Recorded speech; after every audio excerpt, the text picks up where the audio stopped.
Hello everybody, this is a McLaren 720S and it is brilliant to drive.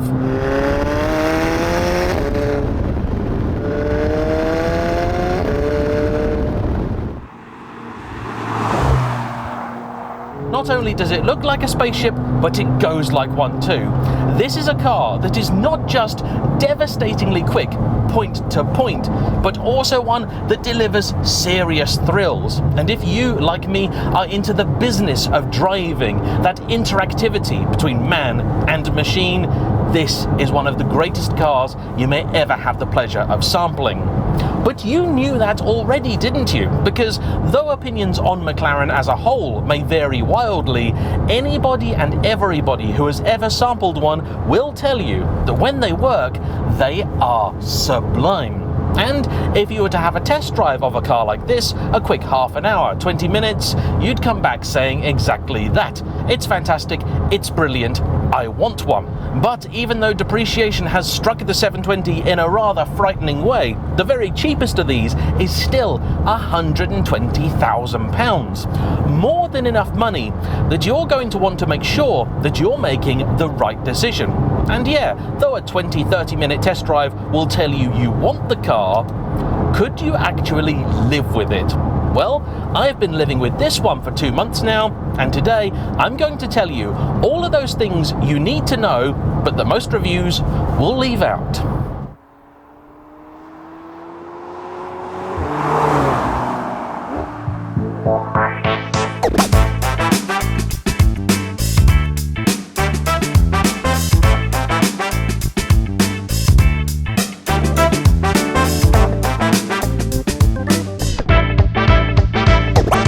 So then, just in case you're unfamiliar with it, this 720S belongs to a lovely chap called Guy, the former custodian of my Ferrari F12 and a good friend to myself and the channel. He is a man of excellent taste, also having the old 1980s Aston Martin that I lived with for a bit a few months ago.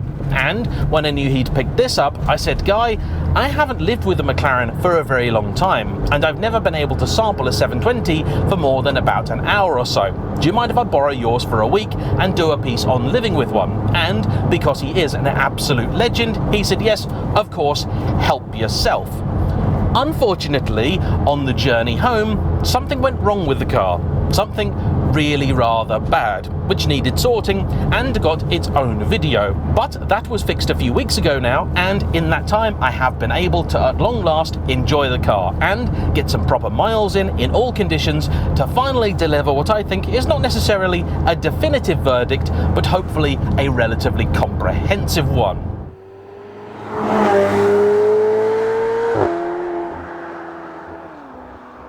So then, where to begin? I suppose with the most obvious, getting in and out. Read any review of an early McLaren 12C, 650, and to some extent the 570 and 600, and all of them will make mention of the fact they're not the easiest cars for ingress and egress. This is due in part to their carbon fibre tub, which has a very prominent sill down here, and these nice big doors which fold out. And you would think that would give you great access, but in practice, certainly for the 12C and 650, the door just sort of gets in the way. These, though, are a markedly different affair, and there's lots of ways in the 720 where you can tell that McLaren really was learning and paying attention to customer feedback. So first off, in a 720 coupe, you have these nice big Ford GT40 style cutouts in the roof, which in this car also have a piece of Gorilla Glass for lovely, not quite spider levels of open airness, but still extra light in the cabin, and I really like. And it means when the door does open up, you've got a nice big area to get through. Pop the door open, drop a leg in, fall down. It really is very good for access. Perhaps unsurprisingly, there are still a few quirks and features that you have to get used to. Happily, unlike the old 12C and 650, the controls for the electric seats are now somewhat understandable. Before, they were just honestly, frankly baffling and like something off the Crystal Maze. Now, they do make a little more sense. You can't see them, but once you've had a good feel down there, you realise actually they're shapes that you kind of recognise, and you quickly work out what does what. The car also has comfort access, so when you open the door, it'll wind the seat back for you, and then the idea is when you get in it, it'll put it back to where you were. The problem is that getting comfort access to work is a very odd affair. In theory, you open the door, get in, close the door, and then on the dash it'll say, comfort access, do you want it? If you do, pull one of the stalks. And most of the time, it works. But every now and again, evidently I've done something a little bit wrong and it just doesn't ask you, and you have to put the seat back to where you want it. But you know what? That's a minor gripe. Overall, it's fine.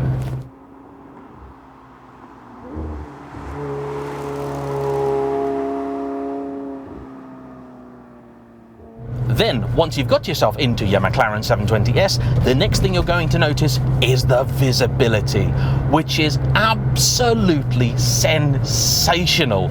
Even compared to the likes of, say, a mid-engine Ferrari, this is brilliant. The nose of the car feels impossibly low. Particularly when you've got this Gorilla Glass up top, it feels like you're in a goldfish bowl. There is glass everywhere in this car, and honestly, the visibility of it is better than just about any other ordinary car that I've tested for quite some time.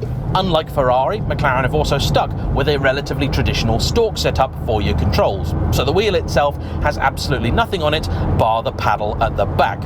And I say paddle, not paddles, because in case you weren't aware by now, it is actually one single paddle, meaning that you can go either up or down the gears on either side.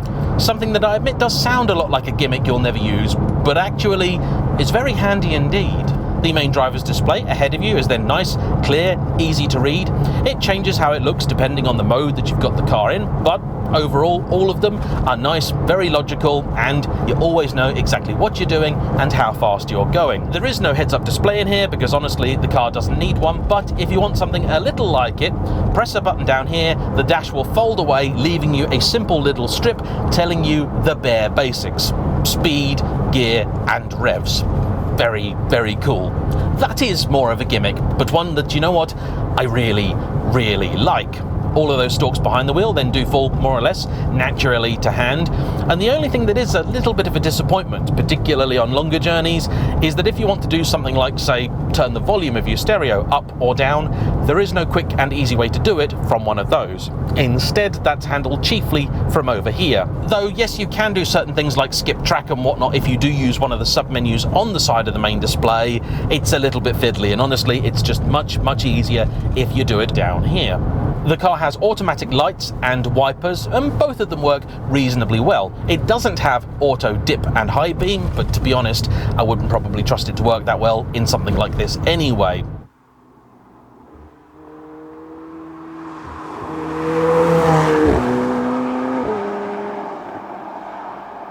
Frustrations that I have had with this particular car include the wing mirrors, and for some reason the control for the wing mirrors down here has sort of broken. The surround for it has evidently come loose, so you sort of rotate it and it's just free, so you have to kind of grab the center, move that and adjust it. And I don't know exactly what is going on, but that wing mirror over there, well, it keeps moving itself. I think it might be haunted, I'm not sure, don't quote me on that one. In any case, parking is all very easy thanks to the fact the car has 360-degree cameras, though note, these were not just an option, but a very, very expensive one. I seem to recall it was something like £3,500 if you didn't get it as part of a pack. That's far, far too much money, and it really should have been standard. You also get parking sensors, both front and rear, and combined with the visibility, it's a very, very easy car to park. But you do have to remember, because of the way these doors open, if you are parking somewhere, you need to make sure that not only you've left yourself enough room to get out, but that also you're not going to be parked in. It would be very, very possible for you to get stuck outside your McLaren. In just about every ordinary car park that I know, if somebody were to park next to you in this, you couldn't get out of your car, nor could you get into it. This is the issue with doors like this. Either you can get in just fine, or you can't get in at all. and that is something you do want to be aware of. Happily though, multi-stories don't need to be too much of a concern because this car does have front lift, as just about every other McLaren I've ever seen, and unlike some of the earlier ones, it is a little easier to use. They put a shortcut in for this one, so just click on the end of the right lower stalk and then move it up to raise the car and then back down to lower it. Nice and simple.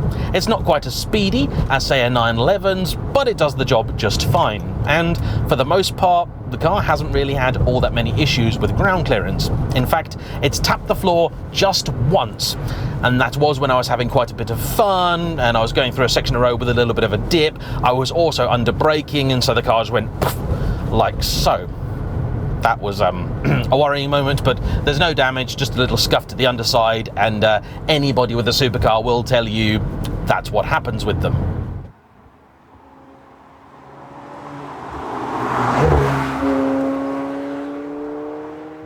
As for the business of driving, it's a very, very easy car. Supremely communicative, nice, simple. It also has creep for the twin clutch gearbox, so when you put it in drive, lift your foot off the brake and it will move forward slowly, also making your life a little bit easier when parking, and something that many of their rivals don't do. Though be wary, this is a car that will let you make your own mistakes, so there's not really anything to stop it just moving into the car or the wall in front of you. And even if you open the door, it will stay in gear. Most other auto cars I know, certainly of this type, open the door and the car will put itself in neutral. The Ferrari 430 does that. The 360 does that. I think even the 355 might do that. And that's sensible, isn't it? Door gets opened, the car probably shouldn't be in gear anymore. In my driving review, I talk a little bit more specifically about the feel of the engine and all that sort of stuff, but when you're out and about at normal speeds, it has, of course, more than ample shove. Although, the gearbox is a finicky so-and-so, and it never really seems to know what exactly it wants to do. Every now and again I get in this, and all it wants to do is just get itself into 7th as quickly as it possibly can. But then you get in it sometimes and it wants to hold those gears impossibly long, even though you're not really doing all that much. And it doesn't really seem to be affected all that much by what mode you're in. And that's controlled by this little panel over here that McLaren call the active panel. In theory, the powertrain adjusts the ferocity of the gearbox, the engine, and various other things. But in practice, doesn't seem to do masses. I've driven the car mostly in sport, and I think you can feel a little edge on the shifts when you do that versus, say, comfort. But go to track and, though yeah, I'm sure again there is a little bit of a difference, it certainly doesn't feel like a marked one. But that's fine, because in all modes it is brilliant, it is sublime, and it is a lovely, lovely thing. If you want the car to go into permanent manual shift, you then press the manual button in the middle of that setup and it will give you exactly what you expect it to. Above the active button, you then have the handling dial, and this is actually one of my few disappointments with this car, because even in comfort mode, I don't think it's actually anywhere near as comfortable as its predecessors. I'm sure you've seen on a few occasions me going over potholes and lumps and bumps in the road and that, and it looks like I'm in track. But I promise you, I'm not. This camera here has been suffering quite a bit. Historically, McLarens have received massive praise for the ludicrous quality of their ride, given to them by this fancy interconnected damper system that they have called Proactive Chassis Control. It does away with traditional anti-roll bars. But for this, it's just stiff all the time. But then, if you do want to get the maximum performance that the car will offer you, even on the road, and you will notice it, you do need to put the traction control into dynamic mode. Because if you don't, the car really holds back the power, a noticeable amount. Sadly, dynamic traction is only available in either sport or track for the handling, meaning you have to make the car even stiffer. Yeah, that wasn't much of a dip in the road. It's really not the most comfortable thing, this. It's a great shame. In terms of road noise, it's not actually all that bad. Probably better, I think, than many a 911, but still, it's a real oversight, I think, in this car. At the very top, you've then got arguably the most fun button of them all. That's called Aero, and that pops the rear wing up, which is also an air brake as and when you want it, and that honestly brings out the inner child in anyone. for just about every other function in the car, you've then got a portrait center screen here next to that active panel, and overall it works fairly well. It's certainly more responsible and seemingly more reliable than the older iris system that McLaren used in the 12C 650, and generally speaking I quite like it, although I will moan, as I always do, that there are certain functions you simply cannot alter without having to use a touch panel. So the HVAC, for example, I want the car hotter or colder, you've got to touch something, slide something else, and that is just daft. Although, as these systems go, it's fairly elegant, it's fairly decent, it's certainly far from the worst.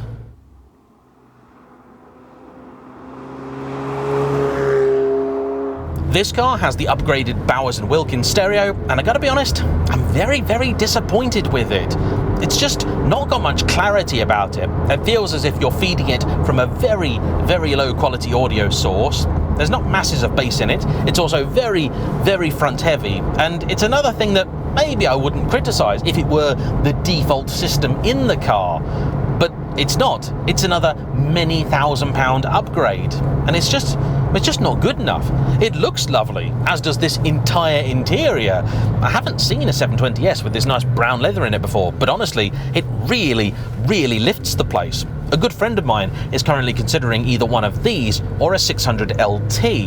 And this I like because it just feels a little more luxurious in here, a little nicer. Many 600 LTs are just plain black Alcantara, and though he does have a bit of a thing for that sort of thing, it just doesn't feel good enough for the money to me. Of course, you could have these with a lot of different options, including some exposed carbon for stuff like this bit here, which actually is the chassis. You could have different treatments for this, of course. You could have your leather if you wanted to. You could have basically just about anything you liked. You could also have them with either body color or carbon up here, but for me, honestly, the glass is the only way to have it.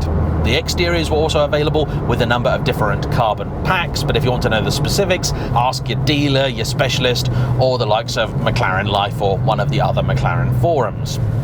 As far as getting the car serviced goes, well, here in Britain, things are better than they ever have been. We also have a network of independents now appearing, including the likes of established companies like Thorney Motorsport, V Engineering, and new ones like XP1 in Essex. Servicing these things is never ever going to be the cheapest. If you can, I would recommend getting one with a warranty of some description, either main dealer or the Thorney one. Any other, simply don't bother. And though generally speaking, they should be pretty good, if anything does go wrong, that warranty is likely going to pay for itself straight away.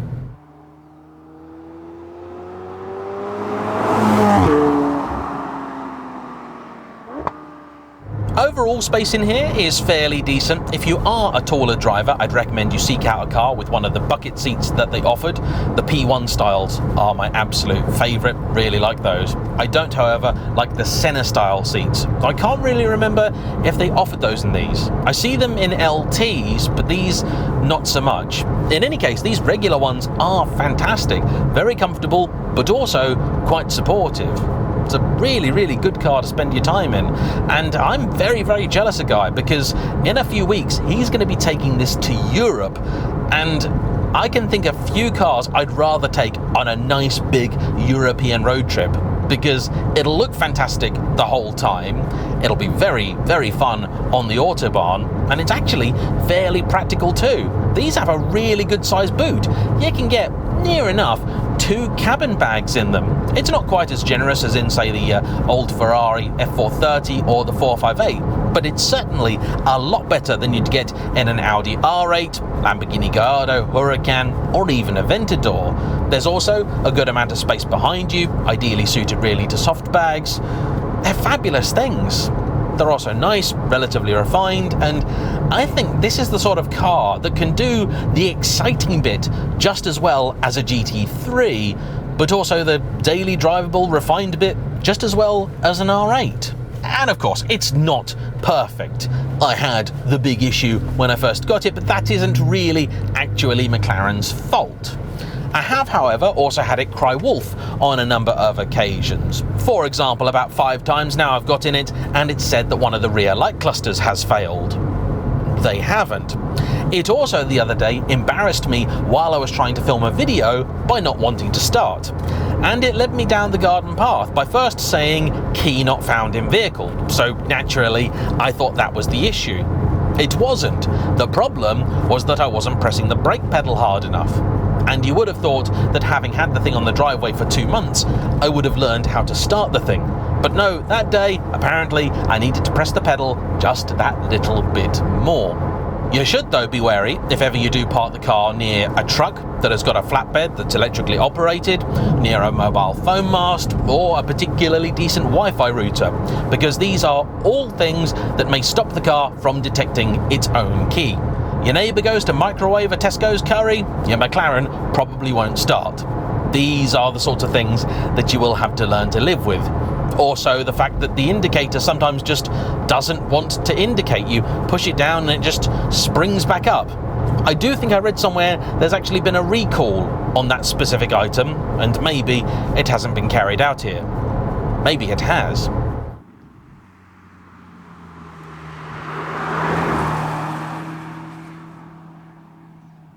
When you do, though, start to put some miles on the car, one of the things that you are going to encounter is its odd relationship with fuel. You see, historically, McLarens have actually been very, very economical. In fact, with the 12C 650, I've known people achieve a real-world 33 or 34 to the gallon. Granted, when on a run, but still, for a car with that kind of performance potential, that's amazing. The equivalent Ferrari will struggle to do 20. This, though, is very different. You see, this journey you've seen me doing, not really been putting my foot down, have I? And yet, the car has only just about got to 18 mpg as an average.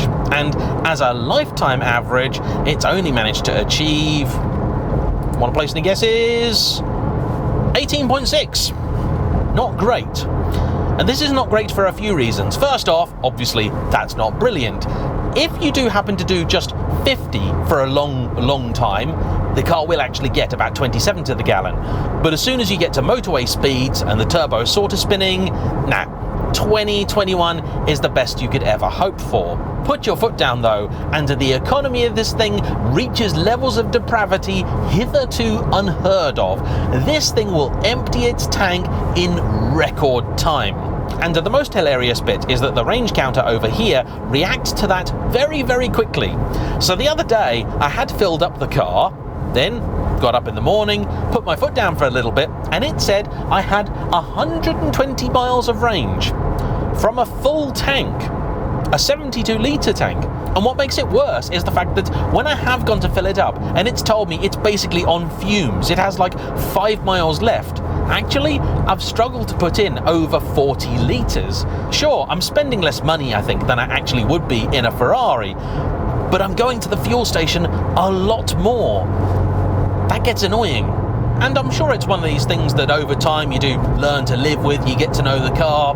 You shouldn't have to, really, should you? So here we are for your reference. This is a 70 limit piece of road. I am doing 70 mile an hour in 7th gear. That's 2,000 RPM, more or less precisely. This is also a very rough piece of road. And yeah, it's a bit noisy, but again, I think a 911 would be worse. And this is the thing, right? This is a 260,000 pound car, which today you can have for the price of a 911 Carrera 2S. Less money, I think, than a GTS. And the overall experience is amazing. This is a fantastic car. This is very, very special. But it is also let down by a few daft things. The boomerang indicator stalk, and the fact it rattles. I mean, this really, really rattles. You can hear that, can't you? That likes to rattle. Something over here rattles all the time. You put that window down, it just won't stop. And that's not good enough, is it? I mean, that's just not. That is McLaren's doing. That's not anything that's happened to the car subsequently. They were always like this. And it's little things like that that will put people off. But this can be solved. This can be fixed. It just shouldn't have to be done by the customer. But take it from me, JayEmm on Cars, McLaren Hater of the Year 2019, 2020, and runner-up 2021. It's worth it. It really, really is. If you're thinking about doing it, like Nike, just do it. Anyway, that's a big thank you from me. Thanks to Guy for lending me the car, and as ever, thanks to you for watching. Hit that like button, comment down below, subscribe if you haven't already, and I'll see you for the next one. Bye-bye. This never gets old. Yeah. Ah!